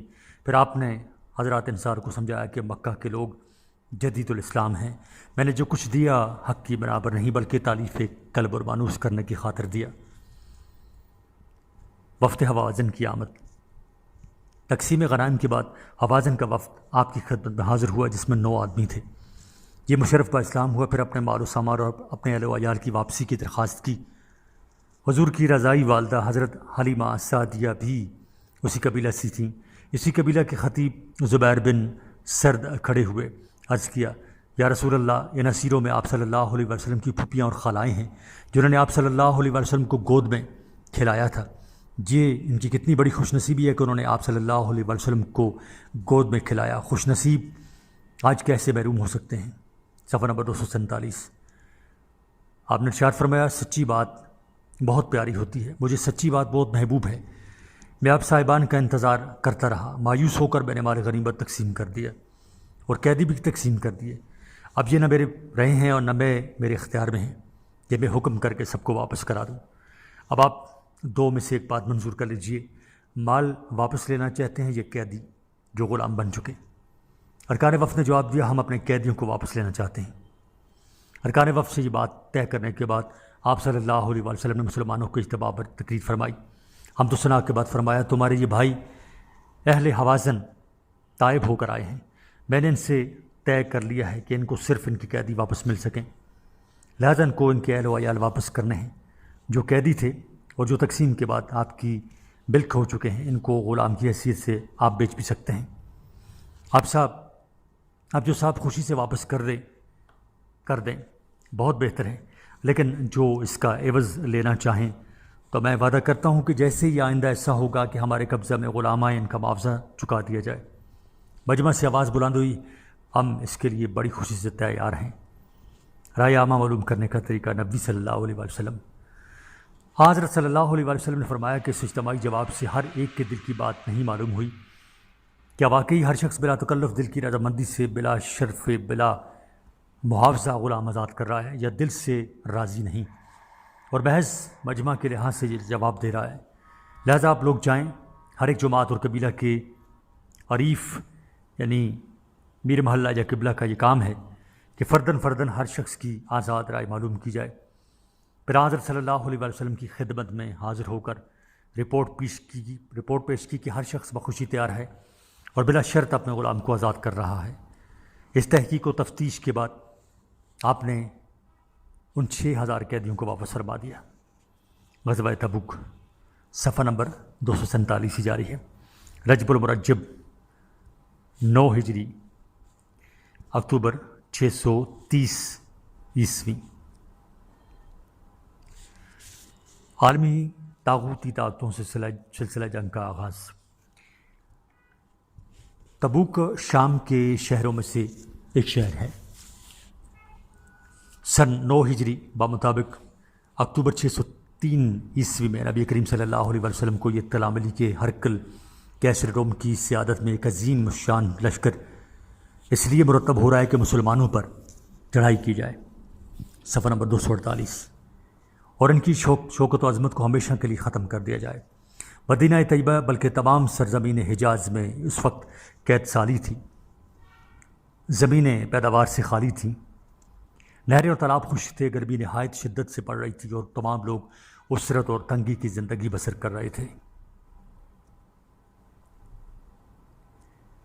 باغوں میں کھجوریں پک رہی تھیں اور اہل مدینہ موسم کے لطف سے بہر اندوز ہونے کے لیے باغوں میں خیمے نصب کر رہے تھے۔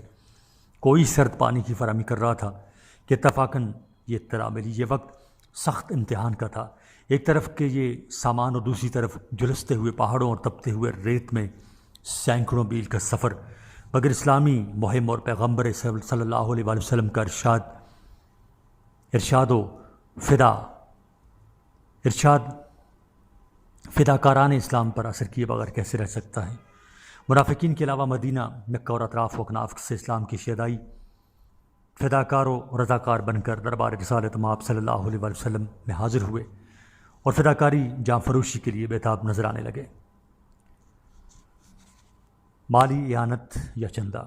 سفر بہت طویل اور بوجہ اسرت و تنگ دستی، سامان، سفر و اسلحہ کی قلت اس پر مستضاد۔ یہ دیکھ کر نبی کریم صلی اللہ علیہ وآلہ وسلم نے مالداروں سے اپیل کی کہ غریب و نادار مجاہدین کی امداد کریں اور اسلام کے اس اہم کام میں ہاتھ بٹائیں۔ اسلام میں چندہ کی یہ پہلی اپیل تھی جس کو سن کر ہر ذی ثروت نے پیش قدمی کی اور چاہا کہ آج تمام ہم نشینوں میں سبقت لے جائے، حتیٰ کہ حضرت عثمان غنی رضی اللہ تعالیٰ عنہ نے 10,000 دینار سونے کے سکے، 300 اونٹ اور 4,000 درہم چاندی کے سکے پیش کیے، اور فاروق اعظم رضی اللہ تعالیٰ عنہ نے اپنے تمام مال کا نصف دربار رسالت مآب صلی اللہ علیہ وآلہ وسلم میں لا کر حاضر کر دیا۔ ابو بکر صدیق رضی اللہ تعالیٰ عنہ نے تو گھر میں تنکا بھی نہ چھوڑا اور تمام مال حاضر خدمت کر دیا۔ اسی طرح اور صحابہ نے بھی شرکت کی، نیکی میں سبقت۔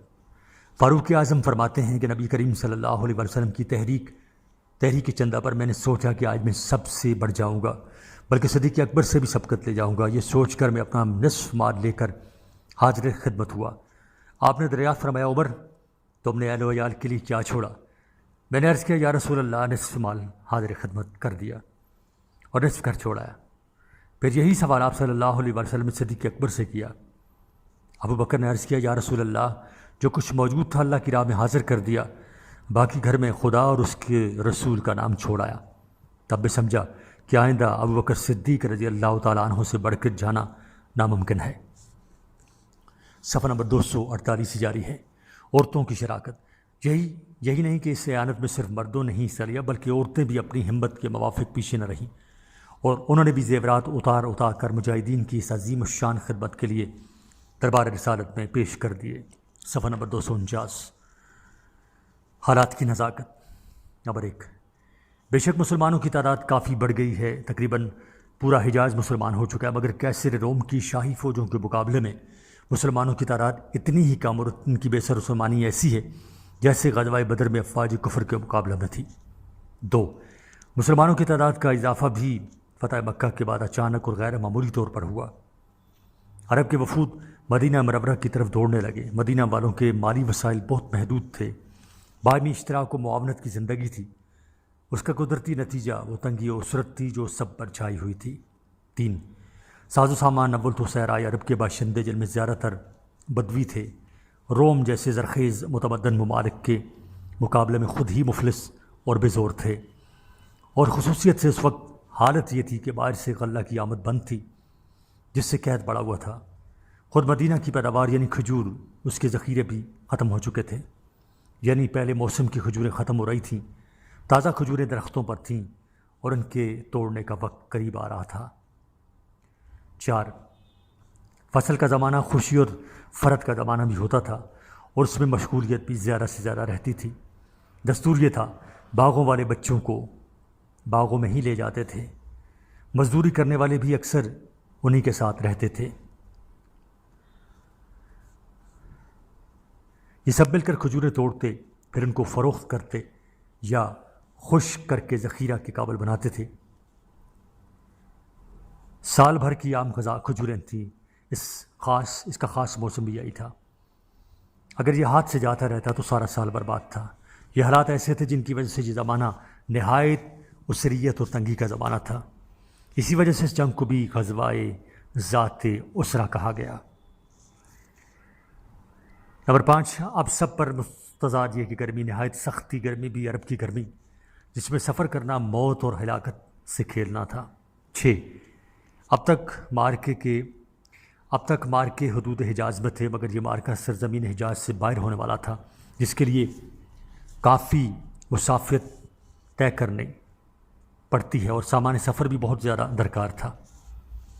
7 جانی و مالی قربانیوں کا سلسلہ جو ابتدا سے چل رہا تھا، اور مدینہ میں جس نے جہاد فی سبیل اللہ کی صورت بھی اختیار کر لی تھی، غور کیجئے وہ کس قدر پریشان کن تھا۔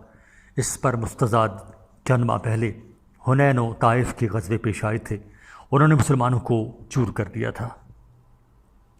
8 یہ مقابلہ یورپ کی عظیم طاقت ہرقل قیصر روم سے تھا، جو ابھی حال ہی میں شہنشاہ ایران کی فوجوں کو شکست دے چکی تھی۔ اس بنا پر منافقوں کو اپنی جگہ یقین تھا کہ مسلمانوں کے خاتموں کے دن آ گئے ہیں۔ عبداللہ بن ابی بن سلول جو منافقوں کا سرغنہ تھا، لوگوں کو یقین دلاتا تھا کہ پیغمبر اسلام صلی اللہ علیہ وآلہ وسلم اس سفر سے واپس تشریف نہیں لائیں گے۔ صفحہ نمبر 250 روانگی۔ بہرحال نبی کریم صلی اللہ علیہ وآلہ وسلم 30,000 صحابہ کے ساتھ تبوک کو روانہ ہوئے، لیکن جب لشکر تبوک پہنچا تو رومی منتشر ہو چکے تھے اور میدان خالی تھا۔ البتہ اطراف شام سے یوحنا بن روبہ امیر ایلا حاضر خدمت ہوا، اور اس کے ہمراہ اہل جربہ ازرج اور مینا بھی حاضر ہوئے، اور نبی کریم صلی اللہ علیہ وسلم سے مسالت کر کے جزیہ دینا قبول کر لیا۔ نبی کریم صلی اللہ علیہ وسلم نے ان کو امان دے دی اور اس امان دہی کے متعلق عہد نامہ لکھ کر ان کے حوالے کر دیا۔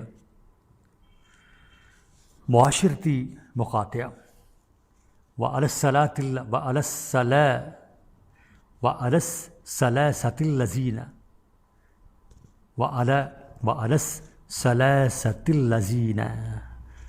خلفوا حتى إذا ضاقت عليهم الأرض بما رحبت وضاقت عليهم وظنوا أن لا ملجأ من الله إلا إليه۔ سورہ توبہ آیت نمبر 118۔ ترجمہ۔ اور ان 3 شخصیتوں پر جن کو پیچھے رکھا تھا، یہاں تک کہ جب تنگی ہو گئی ان پر زمین باوجود کشادہ ہونے کے اور تنگ ہو گئی، ان پر ان کی جانیں، اور سمجھ گئے کہ کہیں پناہ نہیں اللہ سے مگر اسی کی طرف۔ جب آپ صلی اللہ علیہ وآلہ وسلم مدینہ منورہ تشریف لے آئے تو اب وہ لوگ اپنے عذر پیش کر کے معافی کے خواستگار ہوئے۔ غزوہ تبوک میں شریک نہ ہوئے تھے، ان میں ایک گروہ منافقین کا تھا، انہوں نے جھوٹے عذر تراش کر معافی چاہی، اور آپ نے باوجود اصل حقیقت سے آگاہی کے ان سے کوئی تعرض نہ کیا۔ دوسرا گروہ قعب ابن مالک، حلال ابن امیہ اور مرارہ بن ربیع کا تھا۔ یہ سچے اور پکے مسلمان تھے اور صرف کاہلی کی وجہ سے شرکت جہاد سے محروم رہ گئے تھے۔ انہوں نے حاضر خدمت ہو کر سچ سب واقعہ کہہ سنایا اور عذر خواہی کی۔ آپ نے فرمایا کہ جب تک خدا تعالیٰ تمہارا فیصلہ نہ کر دے تم گھر بیٹھو۔ اس کے بعد آپ صلی اللہ علیہ وسلم نے تمام مسلمانوں کو حکم فرما دیا ان تینوں سے معاشرتی مقاطعہ کر لیں، اس لیے کہ انہوں نے جماعت اسلام کا ساتھ نہ دیا اور گھر آرام سے بیٹھے رہیں۔ پیغمبر اسلام صلی اللہ علیہ وسلم کے ارشاد پر تمام صحابہ حتیٰ کہ ان کے اہل خانہ نے بھی ان سے مقاطعہ کر دیا، یعنی ان کا بائیکاٹ کر دیا۔ قبول توبہ، جب ان حرسہ حضرات ہر زمین تنگ ہو گئی تو عفو الہی وہی بن کر اترا، اور پیغمبر صلی اللہ علیہ وسلم نے ان کو عفو الہی کی بشارت سنائی اور ارشاد فرمایا کہ حق تعالیٰ نے تمہارا قصور معاف کر دیا۔ صفحہ نمبر 251، باب نہم حجۃ الوداع۔ ذی القعدہ 10 ہجری کو حج کا اعلان کر دیا گیا۔ اہل ایمان، مرد، عورتیں اور بچے سب طرف سے آنے لگے۔ حضرت صلی اللہ علیہ وسلم کا موقبہ ہمایونی 26 ذی القعدہ 10 ہجری کو مدینہ طیبہ سے روانہ ہوا۔ شمع رسالت صلی اللہ علیہ وسلم کے ارد گرد ہزاروں پروانوں کا ہجوم ہے۔ راستے بے شمار پروانوں کے جھرمٹ نظر آتے ہیں، لبیک اللہم لبیک کہتے ہوئے پروانوں میں ملتے جاتے ہیں۔ اس طرح ان کی تعداد 1.25 لاکھ کے قریب پہنچ گئی۔ 4 ذی الحجہ 10 ہجری کو یہ لشکر رحمۃ للعالمین صلی اللہ علیہ وسلم کی زیر قیادت مکہ معظمہ میں داخل ہوا۔ قواعد حج کے مطابق 8 ذی الحجہ کو مکہ معظمہ سے روانہ ہو کر سب کو مینا میں قیام کرتے ہوئے 9 ذی الحجہ کو مقام عرفات میں نزول فرما ہوا۔ پھر اسی شام کو عرفات سے روانہ ہو کر عشاء کے قریب مزدلفہ پہنچا۔ شب کو یہاں قیام فرما کر صبح سویرے یہ نورانی منا منتقل ہوا، جہاں 2 روز قیام پذیر رہا۔ ان ایام میں ان کے امام جو سیاسی نظام کے لحاظ سے بھی امام اعظم ہیں، اور نہ صرف امام المومنین بلکہ امام الانبیاء و سید المرسلین ہیں، صلاۃ اللہ وسلام علیہ وعلیہم اجمعین، نے تقریر فرمائی۔ خطبہ حجۃ الوداع۔ ناکا کی پشت جو اس وقت تاجدار دو جہاں سید الثقلین صلی اللہ علیہ وسلم کا گویا منبر تھا، اسی ذی حیات منبر سے آپ صلی اللہ علیہ وآلہ وسلم نے امت کو خطاب فرمایا۔ پہلے 3 دفعہ تکبیر فرمائی، اللہ اکبر اللہ اکبر اللہ اکبر۔ پھر ارشاد ہوا، ترجمہ: خدائے واحد کے سوا کوئی معبود نہیں، اس نے اپنا وعدہ پورا کیا، اپنے بندے کو کامیاب کیا، تنہا تمام ٹولیوں کو پسبا کر دیا۔ وہی تعریف کا مستحق ہے، ہم اسی کی تعریف کرتے ہیں، اسی سے مدد چاہتے ہیں، اسی سے مغفرت مانگتے ہیں اور گواہی دیتے ہیں کہ اس اکیلے معبود کے سوا کوئی معبود نہیں، محمد اس کا بندہ اور پیغمبر ہے۔ بخاری شریف وغیرہ میں یہ حدیث آئی ہے۔ لوگوں، میں تمہیں خوف خدا کی وصیت کرتا ہوں، دیکھو 4 چیزیں ہیں۔ نمبر 1، خدا کے ساتھ کسی کو شریک نہ جانو، خدا کے ساتھ کسی کو شریک نہ بناؤ۔ 2، کسی کی نہ حق جان نہ لو۔ 3، زنا نہ کرو۔ 4، چوری نہ کرو۔ اے لوگو، میرے بعد کوئی نبی نہیں اور تمہارے بعد کوئی امت نہیں۔ صفحہ نمبر 252۔ دیکھو سنو، اپنے پروردگار کی عبادت کرو، 5 وقتہ نمازیں ادا کرو، رمضان کے روزے رکھو، زکوٰۃ ادا کرو، جن کو تم اپنے معاملات کا ذمہ دار بناؤ ان کی بات مانو، اپنے رب کی جنت میں خوشی خوشی داخل ہو جاؤ گے۔ دیکھو جو کہہ رہا ہوں اسے غور سے سنو، یاد رکھو، ممکن ہے آئندہ مجھے نہ دیکھ سکو۔ صفحہ نمبر 252 جاری ہے۔ لوگوں، بتاؤ یہ کون سا دن ہے، کون سا مہینہ ہے، کس مقام پر تم اس وقت ہو؟ پھر ارشاد ہوا، یہی دن ہے جس کی تم ہمیشہ تعظیم کرتے چلے آئے ہو، جس میں ایک دوسرے کے خون حرام سمجھتے آئے ہو۔ یہ وہی ذی الحجہ ہے جس میں آپس کا قتل و خون سب سے بڑا حرام سمجھتے رہے ہو۔ یہ وہی شہر ہے جس کی حرمت و عظمت کا سکہ تمہارے دلوں پر بیٹھا ہوا ہے، جس میں ہر ایک کی جان محفوظ مانی جاتی ہے۔ دیکھو، ایک دوسرے کی جان، مال، آبرو ایسے ہی حرام ہے جیسے یہ مبارک دن اس مہینہ میں، اس مقدس شہر میں۔ اے لوگو، میری بات سنو اور زندگی پاؤ۔ خبردار ظلم نہ کرنا، خبردار ظلم نہ کرنا، خبردار ظلم نہ کرنا۔ کسی بھی شخص کا مال اس کی رضامندی کے بغیر لینا روا نہیں۔ جس کے پاس کسی کی امانت ہے وہ احتیاط سے اس کو ادا کرتے۔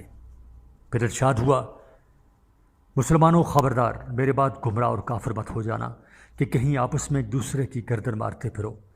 میری بات سنو اور خوب سمجھ لو، اور یاد رکھو مسلمان کا مسلمان بھائی ہے اور سب مسلمان آپس میں بھائی بھائی ہیں۔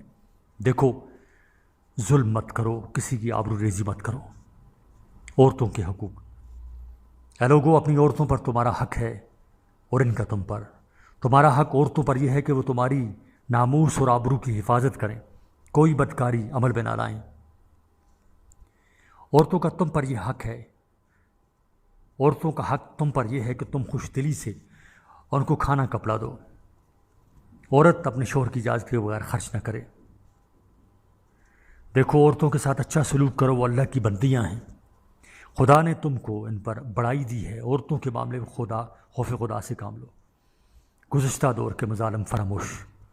دیکھو خون یعنی قتل کرنے اور قصاص لینے کے اور پانی کے چشموں اور اموال کے جو تنازعات چلے آ رہے تھے، آج وہ سب میرے قدموں کے نیچے پامال ہو چکے۔ ان کو فراموش کرو، اور سب سے پہلے جس خون کا مطالبہ معاف کیا جاتا ہے وہ میرے چچا زاد بھائی ربیہ بن حارث بن عبد المطلب کا خون ہے۔ یہ شیر خوار تھا، قبیلہ بنی حارث میں پرورش پا رہا تھا۔ حزیل کے لوگوں نے اس کو زمانہ شیرخواری ہی میں قتل کر دیا تھا۔ اس کا خون میں معاف کرتا ہوں۔ صفحہ نمبر 253۔ سود کا خاتمہ۔ اور دیکھو زمانہ جاہلیت کے تمام سود معاف، میں سب سے پہلے وہ سود معاف کرتا ہوں جو میرے چچا عباس کے لوگوں پر تھے۔ اگر چاہو تو اصل قرض لے سکتے ہو تاکہ نہ تم پر کوئی ظلم ہو، نہ دوبارہ کسی پر ظلم ہو۔ شیطان کی کارستانیاں۔ مسلمانوں خبردار میرے بات کفر کی باتوں میں نہ پڑنا، خبردار میرے بات کفر کی باتوں میں نہ آ جانا کہ ایک دوسرے کی گردن مارتے پھرو۔ دیکھو شیطان اس بات سے مایوس ہو چکا ہے کہ نماز پڑھنے والے اس کی پوجا کریں۔ ہاں وہ تمہارے اندر جھگڑے کھڑے کرنے میں لگ گیا ہے، وہ چھوٹی چھوٹی باتوں پر تمہیں بھڑکاتا رہے گا۔ دیکھو احتیاط سے کام لیتے رہنا۔ مساوات انسانی۔ ارشاد ہوا ہے لوگوں تمہارا رب ایک ہے اور تمہارا باپ ایک ہے، نہ عرب کو عجم پر فضیلت حاصل ہے، نہ عجم کو عرب پر، نہ کالے کو گورے پر عظمت اور برتری ہے، نہ گورے کو کالے پر۔ سب کے سب ایک باپ یعنی آدم علیہ السلام کی اولاد ہیں، اور آدم کی پیدائش مٹی سے ہوئی تھی۔ اگر کسی کو فضیلت میسر آ سکتی ہے تو وہ تقویٰ یعنی خدا ترسی اور پرہیزگاری کی بنا پر۔ اللہ تعالیٰ کا ارشاد ہے یا ایھا الناس انا خلقناکم من ذکر و انثی، سورہ الحجرات آیت نمبر 13۔ دنیا پرستی کی نفی۔ اے جماعت قریش، ایسا نہ ہو کہ قیامت کو تم لدے ہوئے آؤ کہ دنیا تمہاری گردنوں پر سوار ہو اور دوسرے لوگ آخرت لے کر آئیں۔ مسلم اور مومن کی تعریف۔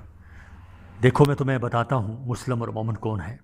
مسلمان وہ ہے کہ سب مسلمان اس کی زبان اور ہاتھ سے محفوظ رہیں، اور مومن وہ ہو کہ کسی بھی انسان کو اس کی طرف سے نہ اپنی جان کا خطرہ ہو نہ مال کا۔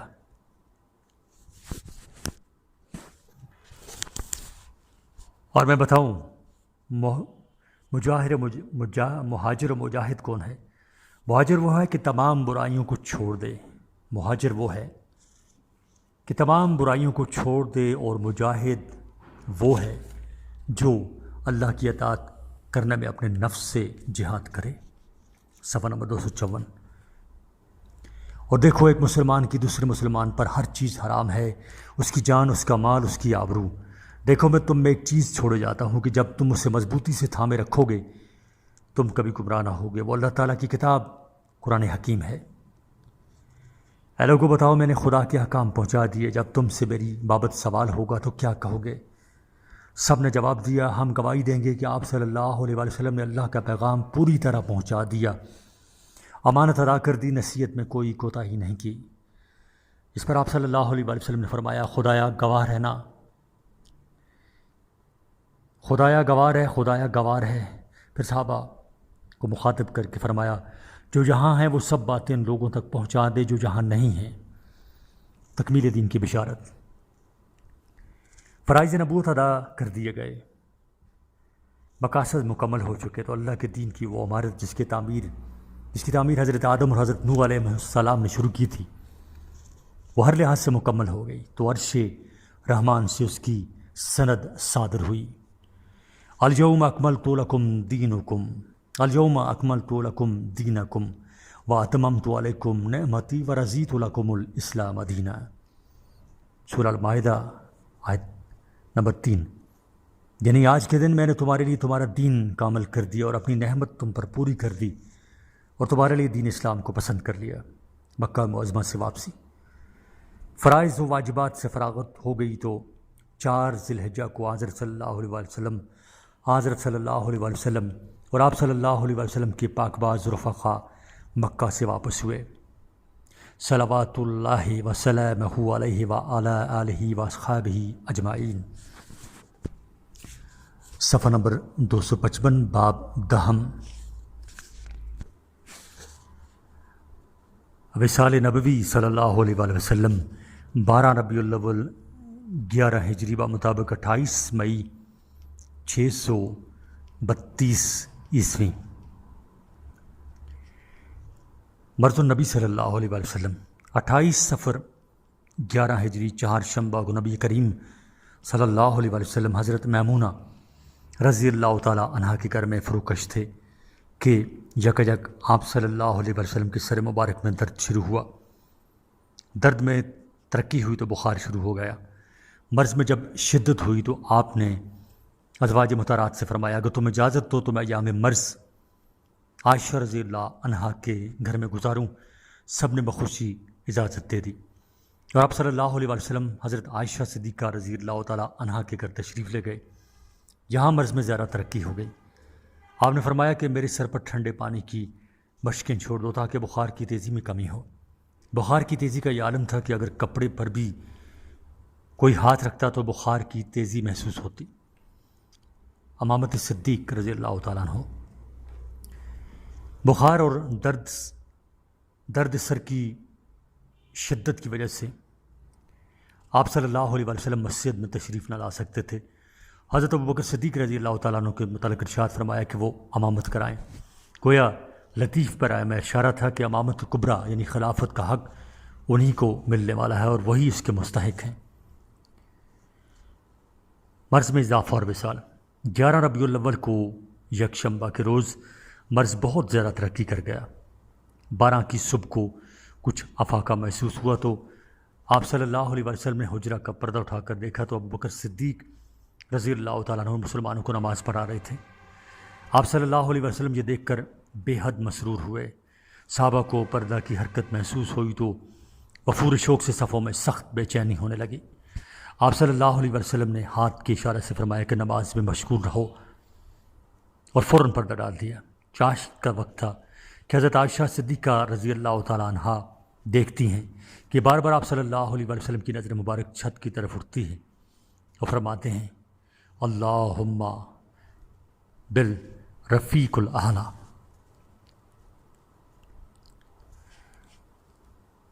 سمجھ گئیں کہ خدا کو محبوب اعلیٰ کی محبت میں محب ہیں اور نبوت رسالت کا بدر منیر عنقریب عالم فانی کو ظلمت قدا بنا کر عالم باقی کو منور کرنے والا ہے۔ کچھ وقت نہیں گزرا تھا کہ وہی ہوا اور دیکھتے ہی دیکھتے روح مقدس اعلیٰ سے جا ملی۔ ان للہ و انا الیہ راجعون۔ صفحہ نمبر 256، عمر مبارک۔ مرض وفات کی کل مدت 13 دن ہے۔ 12 ربیع الاول سن 11 ہجری بروز دوشنبہ مطابق 28 مئی 632 ہجری کو آپ صلی اللہ علیہ وسلم نے وصال فرمایا اور صحیح روایت کے مطابق عمر مبارک 63 سال ہوئی اور شمسی مہینہ کے حساب سے 61 سال 84 دن۔ نبوت کے بعد کی زندگی 13 سال مکہ مکرمہ اور 10 سال مدینہ منورہ میں پوری فرمائی۔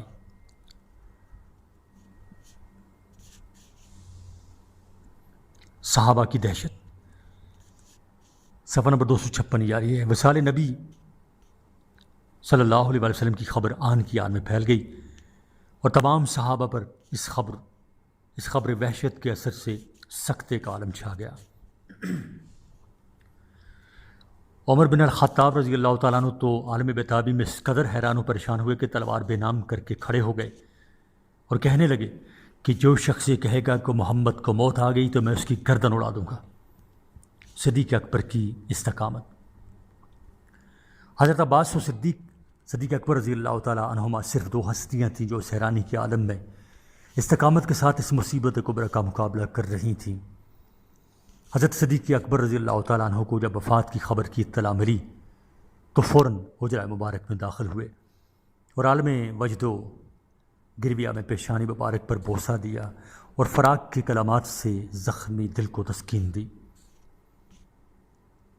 لیکن صحابہ کرام کے خوف کا یہ عالم دیکھ کر فوراً باہر نکلا اور صحابہ کو مخاطب کر کے فرمایا، لوگو، جو شخص محمد صلی اللہ علیہ وسلم کی عبادت کرتا تھا اس کو معلوم ہونا چاہیے کہ محمد اس دار فانی سے عالم باقی کو رحلت فرما چکے، اور جو شخص اللہ کو پوچھتا تھا تو بے شک خدا حی لا یموت ہے۔ اور پھر آیت تلاوت کی جس کا ترجمہ یہ ہے، حضرت محمد صلی اللہ علیہ وسلم خدا کے پیغمبر ہیں، ان سے پہلے بہت سے پیغمبر گزرے ہیں، اگر وصال کر جائیں یا قتل کر دیے جائیں تو تم ایڑیوں کے بال اس دین سے پلٹ جاؤ گے، اور اگر کوئی شخص اس دین سے پھر جائے تو اسے وہ خدا کا ذرا برابر بھی نقصان نہیں کر سکتا، اور اللہ شکر کرنے والوں کو نیک بدلہ دے گا۔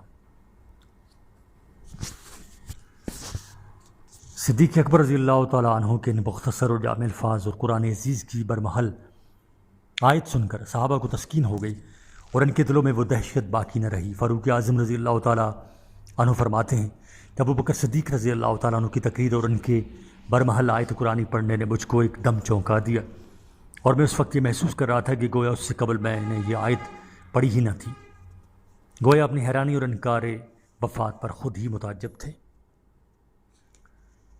تجہیز و تکفین۔ صحابہ کرام رضوان اللہ علیہم اجمعین نسب خلافت سے فارغ ہو کر آپ صلی اللہ علیہ وآلہ وسلم کی تجہیز و تکفین میں مصروف ہوئے۔ غسل و تکفین کے بعد مسلسل مسلمانوں کی جماعتیں آتی رہیں اور حجرہ مبارک میں نماز جنازہ ادا کرتی رہیں، اور اس فریضہ سے فارغ ہو کر 13 ربیع الاول سے شنبہ گزار کر شب میں حضرت عائشہ صدیقہ رضی اللہ تعالیٰ عنہا کے حجرہ میں جہاں آپ صلی اللہ علیہ وسلم کا وصال ہوا تھا، آپ صلی اللہ علیہ وسلم کو دفنا دیا گیا اور قبر مبارک کو سطح زمین سے ایک بالشت اونچا بنا دیا گیا۔ صفحہ نمبر 257۔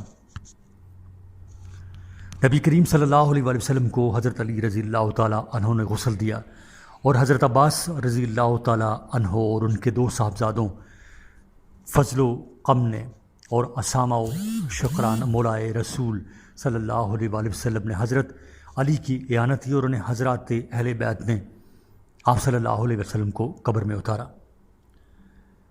حضرت بلال رضی اللہ تعالیٰ عنہ نے قبر مبارک پر پانی چھڑکا۔ صحابہ میں اختلاف تھا کہ نبی کریم صلی اللہ علیہ وسلم کو کس جگہ دفن کیا جائے، کسی نے جنت البقیع کی رائے دی اور کسی نے کچھ رائے دی۔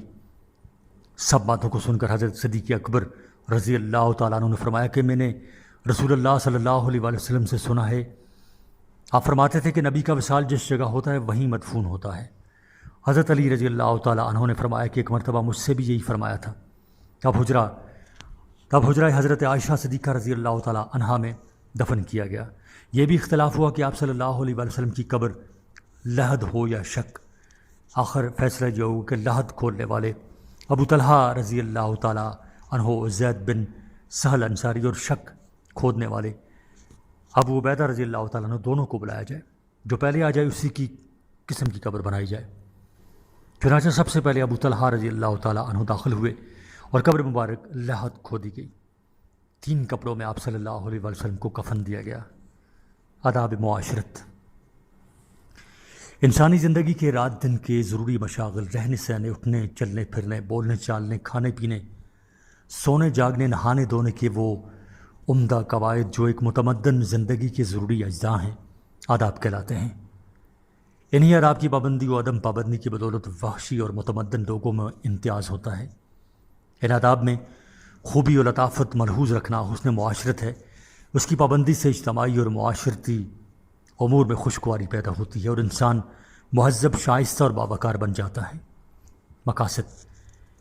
یہ آداب ترقی کے اصول پر مبنی ہیں کہ ان روزانہ کے کاموں کو بجا لانے میں ایسی خوبی ملحوظ رکھی جائے جس سے زیادہ آدمیوں کو آرام مل سکے اور ایک کے کام کا طریقہ دوسرے کی تکلیف یا ناگواری کا باعث نہ ہو جائے، اور یہ کہ وہ کام خوبصورتی اور عمدگی کے ساتھ سر انجام پائے۔ پیغمبر اسلام حضرت محمد مصطفیٰ صلی اللہ علیہ وآلہ وسلم نے اپنی عملی و قولی ہدایات سے مسلمانوں کے لیے اس کا بہترین نمونہ قائم کر دیا ہے۔ فطری آداب۔ اسلام دین فطرت ہے، اس لیے اس کے آداب کا بڑا حصہ بھی فطری ہے، یعنی فطرتاً وہ پسندیدہ ہیں، اور تمام انبیاء علیہم السلام نے ان کی پیروی کی ہے۔ یہ ایسے آداب ہیں جو انسانوں کو جانوروں سے ممتاز کرتے ہیں۔ انسان کو اپنی برہنگی چھپانی پڑتی ہے، اس کے بال بڑھتے ہیں، ناخن بڑھتے ہیں، بدن گندا ہوتا ہے، کپڑے میلے ہوتے ہیں، تو ان سب چیزوں کی اصلاح شائستہ اور ناشائستہ انسانوں میں فرق پیدا کرتی ہے۔ صفحہ نمبر 258۔ چنانچہ حدیث میں ہے کہ 4 چیزیں تمام پیغمبروں کی سنت ہیں: حیا کرنا، عطر لگانا، مسواک کرنا اور نکاح کرنا۔ ایک روایت میں ختنہ کو بھی اس میں داخل کیا گیا ہے۔ ایک حدیث میں یہ آداب بیان کیے گئے ہیں: مونچھ ترچوانا، داڑھی بڑھانا، مسواک کرنا، ناک میں پانی ڈالنا، ناخن ترچوانا، انگلیوں کے درمیان جو جگہ ہے اس کو دھونا، بغل کے بال صاف کرنا، منہ زیر ناف صاف کرنا، پانی سے استنجا کرنا۔ راوی کہتا ہے کہ 10ویں بات میں بھول گیا، غالباً کلی کرنا ہوگی۔ طہارت اور اس کے آداب۔ تہذیب و شائستگی کی باتوں میں سب سے اہم چیز طہارت اور پاکی ہے، کیونکہ اسلام ایک ایسے ملک میں ظاہر ہوا جہاں پانی نسبتاً کم تھا، پھر بھی اس نے بعض خاص حالات میں غسل کرنا فرض قرار دیا۔ زن و شور کی ہم بستری کے بعد جب تک دونوں غسل نہ کرے نماز ادا نہیں ہو سکتی۔ جمعہ کے دن نماز سے پہلے غسل کا حکم دیا گیا ہے کہ لوگ پاک و صاف اور نہا دھو کر جماعت میں شریک ہوں، تاکہ کسی کی گندگی اور بدبو کی وجہ سے دوسرے نمازیوں کو تکلیف نہ ہو اور پورا مجمع پاکی اور صفائی کی تصویر ہو۔ قضاء حاجت اور پیشاب کے استنجا اور عضو خاص و مقام خاص سے اس گندگی کو دور کرنا ضروری ٹھہرایا گیا۔ اسی طہارت کی پابندی اور درون میں طہارت کا خیال پیدا کرنے کے لیے مختلف طریقے سکھائے گئے۔ مثلاً نمبر 1، آپ صلی اللہ علیہ وسلم نے فرمایا، جب کوئی شخص سو کر اٹھے تو جب تک 3 بار ہاتھ نہ دھو لے اس کو پانی میں ہاتھ نہیں ڈالنا چاہیے، کیونکہ سوتے وقت معلوم نہیں کہ اس کا ہاتھ کہاں کہاں پڑا۔ اس حدیث سے معلوم ہوا کہ ہم کو اپنے جسم کے ہر عضو کی طہارت کا سوتے جاگتے ہر حالت میں خیال رکھنا چاہیے۔ سونے میں کسی کی خواب کی وجہ سے بھی اگر انسان ناپاک ہو جائے تو نہانا ضروری قرار دیا گیا۔ 2، دانتوں کی صفائی جو بہت سی گندگیوں اور بیماریوں کی جڑ ہے ضروری بتلائی۔ مسواک کرنا سنت ٹھہرایا۔ ایک دفعہ کچھ مسلمان حاضر ہوئے جن کے دانت صاف نہ ہونے کی وجہ سے زرد تھے، تو فرمایا، تمہارے دانت زرد کیوں دیکھ رہا ہوں، مسواک کیا کرو۔ 3، عام راستوں اور درختوں کے سایہ میں قضاء حاجت نہیں کرنا چاہیے، یہ اس لیے کہ راستہ چلنے والوں کو اور درخت کے سایہ میں بیٹھنے والے مسافروں کو اس نجاست اور گندگی سے تکلیف نہ ہو۔ 4، ٹھہرے ہوئے پانی میں پیشاب کر کے پھر اس میں غسل کرنا جائز نہیں۔ ایسے ٹھہرے ہوئے پانی میں غسل جنابت بھی نہیں کرنا چاہیے، بلکہ جنب کو چاہیے کہ اس سے پانی لے کر غسل کرے، کیونکہ ہماری تھوڑی سی سہل پسندی سے وہ پانی دوسروں کے لیے ناپاک یا قابل کراہت بلکہ عام حالت میں خود اسی کی طبیعت کے لیے گھن پیدا کر دے گا۔ صفحہ نمبر 259۔ 5، عام طور سے بلا ضرورت کھڑے ہو کر پیشاب نہیں کرنا چاہیے۔ 6، پیشاب نرم زمین پر کرنا چاہیے، کیونکہ سخت زمین سے پیشاب کی چھینٹیاں اٹھ کر جسم پر پڑ سکتی ہیں۔ 7، غسل خانہ کی فرش پر پیشاب نہیں کرنا چاہیے، خصوصاً جب وہ کچی ہو۔ 8، بول و براز کے بعد استنجا کرنا چاہیے، ڈھیلے یا کسی اور پاک و جاذب چیز سے صفائی کے بعد پانی سے دھو لینا اچھا ہے۔ استنجا بائیں ہاتھ سے کیا جائے، اس میں دانا ہاتھ نہ لگایا جائے۔ 9، طہارت کے بعد پانی کے علاوہ مٹی یعنی صابن سے بھی ہاتھ دھونا چاہیے۔ 10، ہفتہ میں ایک روز ہر مسلمان پر غسل کرنا، کپڑے بدلنا، عطر اور تیل لگانا مستحسن ہے۔ 11، جمعہ کے علاوہ عام حالات میں بھی انسان کو صاف ستھرا رہنا چاہیے۔ چنانچہ ایک بار جب رسول اللہ صلی اللہ علیہ وسلم نے ایک شخص کو دیکھا کہ اس کے بال بکھرے ہوئے ہیں تو فرمایا، اس کے پاس بالوں کے ہموار کرنے کا سامان نہ تھا۔ ایک دوسرے شخص کو میلے کپڑے ہوئے پہنے دیکھا تو فرمایا اس کو پانی نہیں ملتا تھا جس سے وہ اپنے کپڑے دھو لیتا۔ کھانے پینے کے آداب: نمبر 1، کھانے سے پہلے اور کھانے کے بعد ہاتھ دھو لینا چاہیے۔ 2، مسلمانوں کا ہر اچھا کام خدا کے نام سے شروع ہونا چاہیے۔ آپ صلی اللہ علیہ وسلم نے فرمایا کہ جس کھانے پر خدا کا نام نہیں لیا جاتا شیطان اس کو اپنے لیے جائز کر لیتا ہے، اور اگر کوئی شروع میں بسم اللہ کہنا بھول جائے تو بسم اللہ اولہ و آخرہ کہہ دے۔ 3، انسان کو ضرورت کے مطابق پاک و ناپاک ہر قسم کے کام اور چیزوں میں ہاتھ ڈالنے کی ضرورت ہوتی ہے۔ صفائی کا اقتضا یہ تھا کہ انسان کے دونوں ہاتھ تقسیم کار کے اصول پر الگ الگ کاموں کے لیے خاص کر دیے جائے، چنانچہ سب اچھے کاموں کے لیے داہنے ہاتھ کو، رفع نجاست وغیرہ کے لیے بائیں ہاتھ کو خاص کر دیا گیا ہے۔ 4، کھانا برتن کے کنارے سے کھانا چاہیے، بیچ سے نہیں کھانا چاہیے۔ 5، اپنے ساتھیوں کی اجازت کے بغیر کھجور یا انگور وغیرہ کو ایک ساتھ دو کر کے نہیں کھانا چاہیے، کیونکہ اخلاقی حیثیت سے اس سے حرص اور لالچ کا اظہار ہوتا ہے۔ 6، کھانے میں عیب نہیں نکالنا چاہیے، کیونکہ اس سے گھر والوں میں اور کام کرنے والوں میں نفرت پیدا ہوتی ہے۔ 7، سب کا مل کر ایک ساتھ کام کرنا تمدن کی بنیاد اور حسن معاشرت کا ذریعہ ہے، اس لیے حضرت صلی اللہ علیہ وسلم نے اس کو پسند فرمایا کہ دوست و احباب یا گھر کے لوگ کھانا ایک ساتھ مل کر کھائیں۔ صفحہ نمبر 260۔ نمبر 8، کھانا ٹیک لگا کر، لیٹ کر یا منہ کے بل سو کر نہیں کھانا چاہیے۔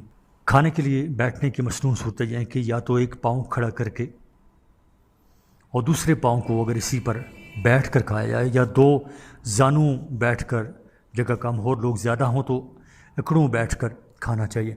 حضرت صلی اللہ علیہ وسلم فرمایا کرتے تھے کہ میں ٹیک لگا کر نہیں کھاتا، میں بندہ ہوں، غلام کی طرح کھاتا ہوں، یعنی خاکساری۔ 9، کھانا پینا سامنے سے کھانا چاہیے، ادھر ادھر ہاتھ نہیں بڑھانا چاہیے۔ 10، کھانا کھانے کے بعد برتن کو انگلیوں سے اور انگلیوں کو منہ سے اچھی طرح صاف کر لینا چاہیے اور اس کے بعد پانی سے ہاتھ دھو لینے چاہیے۔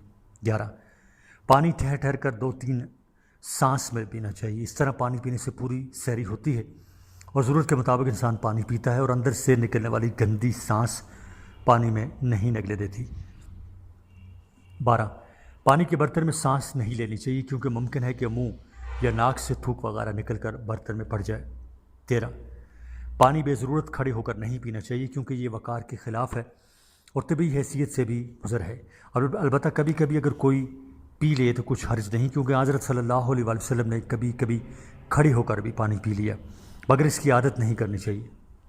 14، پانی مشکیزہ کے منہ یا پیالے کے سوراخ سے نہیں پینا چاہیے کیونکہ اس سے اول تو پانی کی مقدار کا اندازہ نہیں ہوتا کہ کتنا، پھر یہ دیکھا نہیں جا سکتا کہ اس کے اندر کوئی مضر چیز تو نہیں۔ 15، کھانے اور پینے کے برتنوں کو ڈھانک کر رکھنا چاہیے۔ 16، کھانے کے بعد خدا کا شکر ادا کرنا چاہیے کہ اس نے کھلایا اور پلایا۔ اس موقع پر مختلف دعائیں حدیث میں آئی ہیں، ان میں سے ایک مختصر دعا یہ ہے: الحمدللہ الذی اطعمنا وسقانا وجعلنا من المسلمین۔ ترجمہ یعنی اس خدا کا شکر ہے جس نے ہم کو کھلایا پلایا اور مسلمان بنایا۔ آداب مجلس میں اصولی بات یہ ہے کہ مجلس میں تہذیب اور وقار کی شکل پیدا ہو اور شرکائے مجلس میں ہر ایک کا حق برابر ہو تاکہ یہ مجلس شرکا کی باہمی محبت بڑھانے کا سبب ہو۔ انہی 2 باتوں کو قائم رکھنے کے لیے حضرت صلی اللہ علیہ وسلم کی شریعت نے نشست و برخاست کے کچھ آداب سکھائے ہیں۔ نمبر 1، مجلس میں انسان کو جہاں بے تکلف پہلے جگہ مل جائے، یعنی جہاں تک نشست کا دائرہ اس کے آنے تک پہنچ چکا ہے وہیں بیٹھ جانا چاہیے۔ یہ نہیں کرنا چاہیے کہ مجمع کو چیر کر خواہ مخواہ آگے بیٹھنے کی کوشش کرے۔ مجلس میں جو معزز جگہ وہ وہاں بیٹھنے کی از خود کوشش نہ کی جائے، کسی دوسرے کے یہاں جائے تو بھی اس کی اجازت کے بغیر اس کی معزز جگہ پر بیٹھنے کی کوشش نہ کرے۔